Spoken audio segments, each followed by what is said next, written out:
Hello friends, welcome to पढ़ो भारत। कैसे हैं आप सब? आई होप बहुत अच्छे होंगे। तो हमने जो चैप्टर स्टार्ट किया हुआ था वो है linear equation in one variable. Exercise 2.1 हम लगा रहे थे। 6 क्वेश्चन तक हमारा सॉल्व हो चुका था। आज हमें 7th और 8th क्वेश्चन सॉल्व करना है। तो चलिए देखते हैं। 7th क्वेश्चन है हमारा x is equal to 4/5 x plus 10 bracket के अंदर। तो इसे सॉल्व करने के लिए हमें सबसे पहले ये समझना होगा कि हम ये ब्रैकेट ओपन कैसे करेंगे। तो ये पोर्शन जो इक्वल के इस साइड है उसको हम वैसे के वैसे ही रख देंगे। तो x इज इक्वल टू, अब ये जो बाहर है हमारा कांस्टेंट 4/5, रैशनल नंबर बोल सकते हैं इसको आप। 4/5, इस 4/5 से पहले हमें इस नंबर में मल्टीप्लाई करना पड़ेगा। तो multiply by x, same sign यहाँ पर लगेगा प्लस, फिर 4/5 से हमें यहाँ मल्टीप्लाई करना होगा। तो 4/5 मल्टीप्लाई बाई 10। समझ में आ गया होगा। इस ब्रैकेट को ओपन करने के लिए हमें बाहर वाले नंबर से अंदर के दोनों नंबर्स में मल्टीप्लाई करना पड़ता है और साइन इसका सेम ही रहेगा। तो 4/5 से पहले हमने x में मल्टीप्लाई भी किया, तो 4/5 मल्टीप्लाई बाई एक्स, फिर 4/5 में हमने 10 से मल्टीप्लाई किया, तो 4/5 मल्टीप्लाई 10 प्लस साइन। ठीक, अब आ जाइए नेक्स्ट लाइन पर। x इज इक्वल टू 4/5 में से इसको मल्टीप्लाई करेंगे तो 4/5 x हो जाएगा, प्लस 4/5 इसको मल्टीप्लाई करेंगे। तो यहाँ पर ध्यान रखिएगा, आप यहाँ पर इसको काटिएगा मत, मतलब डिवाइड मत करिएगा यहाँ पर 5 से 10 को, ये सोचकर कि 5 से 10 को काट कर, क्योंकि ये आपका क्वेश्चन गलत हो जाएगा। यहाँ पर साइन प्लस का है तो ध्यान रखिएगा ये बात। अगर यहाँ मल्टीप्लिकेशन का साइन होता तो आप इसको एक दूसरे से डिवाइड कर सकते थे। तो 4 को 10 से मल्टीप्लाई करेंगे तो कितना हो जाएगा 40/5। ठीक, आगे आ जाइए। अब x है और ये 4/5 x है, तो ये क्या है हमारा वेरिएबल, तो इसे हमें इक्वल के राइट लेफ्ट साइड में ट्रांसफ़र करना होगा। x माइनस, ये क्योंकि पॉजिटिव में है तो माइनस में हो जाएगा, x minus 4/5x is equal to कितना हो जाएगा 40/5। आ जाइए इसको माइनस कर लेते हैं। तो आई होप आपको इसको सब्ट्रैक्ट करना आता होगा। जब हमारा डिनोमिनेटर सेम ना हो तो हमें सबसे पहले क्या करना होता है, डिनोमिनेटर इक्वल करना होता है। तो इस x के नीचे सपोज किया जाता है कि 1 होता है। ठीक, तो ये 1 हो गया, ये 5 हो गया। दोनों डिनोमिनेटर को हमें इक्वल करने के लिए एलसीएम लेना होगा। 1 और 5 का एलसीएम लेने पर क्या आ जाएगा 5। तो ये इस 1 से हमें 5 टाइम मल्टीप्लाई करना है। 1 और 5 का एलसीएम लेंगे तो हमारा आएगा 5, और इस 1 से 5x हो जाएगा ये, माइनस 5 से इस 5 को डिवाइड करेंगे तो क्या हो जाएगा 1 टाइम्स जाएगा, तो ये 4। देखिए मैं इसको थोड़ा डिटेल में आपको समझा देती हूँ।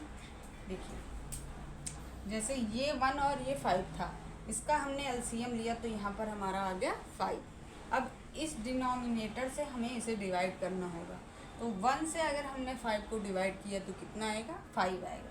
तो जो हमारे पास आएगा उसको हमें x से मल्टीप्लाई करना होगा। तो 5 मल्टीप्लाई x हो जाएगा, साइन सेम रहेगा यहाँ पर माइनस, इस 5 से इस 5 को डिवाइड करेंगे तो क्या आएगा 1 आएगा। 1 को हमें किससे मल्टीप्लाई करना होगा 4 से, ये 1 × 4 हो जाएगा, और यहाँ पर क्योंकि x है तो ये x भी हो जाएगा। ठीक, क्लियर, इज इक्वल टू 40/5 आपका एज इट इज रह जाएगा। अब इसको सॉल्व कर लीजिए। आपका 5 को x से मल्टीप्लाई करेंगे तो हो जाएगा 5x, माइनस 1 × 4x को 4 मल्टीप्लाई करेंगे तो 4x आ जाएगा, और यहाँ पर हो जाएगा 5 इज इक्वल टू 40/5। ठीक, चलिए यहाँ पर नीचे आपको शायद दिख ना रहा हो तो मैं इधर ही लिख देती हूँ। ठीक है, तो 5 माइनस 4x कितना हो जाएगा, 5 में से 4 जाएगा तो 1x/5 इज इक्वल टू क्या हो जाएगा 40/5। अब आपका ये इक्वेशन बन चुका है। अब इसको सॉल्व कर लीजिए।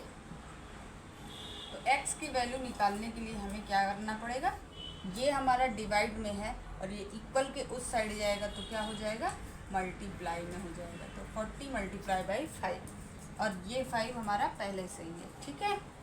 तो इसको इससे डिवाइड कर सकते हैं, 5 को 5 से डिवाइड कर दिया, तो यहाँ पर वैल्यू हमारी आ गई x is equal to 40। Clear? अगर आपको ये ना समझ में आया हो तो मुझे कमेंट करिएगा, मैं कल फिर से बताऊँगी। अभी फ़िलहाल तो मैंने अपनी तरफ से कोशिश की है आपको समझाने की, ठीक। चलिए अब 8th क्वेश्चन सॉल्व कर लेते हैं। 8th क्वेश्चन को सॉल्व कर लेते हैं, आ जाइए। तो 8th क्वेश्चन को सॉल्व करने के लिए देखिए, 2x upon 3 plus 1 is equal to 7x upon 15 plus 3। तो यहाँ पर हमारा ये वेरिएबल है और ये वेरिएबल है, ठीक। तो हम वेरिएबल को एक साइड कर लेंगे, 2x अपॉन 3। अब ये वेरिएबल हमारा पॉजिटिव में है, तो इक्वल के इस साइड आके ये क्या हो जाएगा, निगेटिव में हो जाएगा। Minus 7x upon 15 is equal to 3 हमारा पहले से ही है, और ये प्लस 1 हमारा इक्वल के उस साइड ट्रांसफ़र होगा तो माइनस में हो जाएगा। अब इसको सॉल्व कर लीजिए आप। 3 और 15 का फिर से एलसीएम लेंगे, सेम जैसे आपको पिछला समझाया था। तो 3 और 15 का एलसीएम लेंगे तो क्या आएगा, 15 आ जाएगा। इस डिनोमिनेटर से 15 में डिवाइड करिए, 2x पहले आप एज इट इज़ लिख लीजिए, फिर डिवाइड करिए। तो 3 से 15 में डिवाइड करेंगे तो कितना आएगा, 5 टाइम्स। तो यहाँ 5 लिख दीजिए, साइन सेम का सेम टू सेम रख दीजिए। उसके बाद 15 से 15 में डिवाइड करेंगे तो क्या होगा, 1 आएगा। 7x multiply by 1 is equal to 3 minus 1 आ जाइए। 5 मल्टीप्लाई बाई 2 कितना हो जाएगा, 10x हो जाएगा। माइनस 7 मल्टीप्लाई बाई 1 7x हो जाएगा, अपॉन 15 हो जाएगा, इज इक्वल टू 3 माइनस 1 कितना हो जाएगा, 2 हो जाएगा। आगे आ जाइए। 10x minus 7x is equal to 3x upon 15 हो जाएगा, इज इक्वल टू।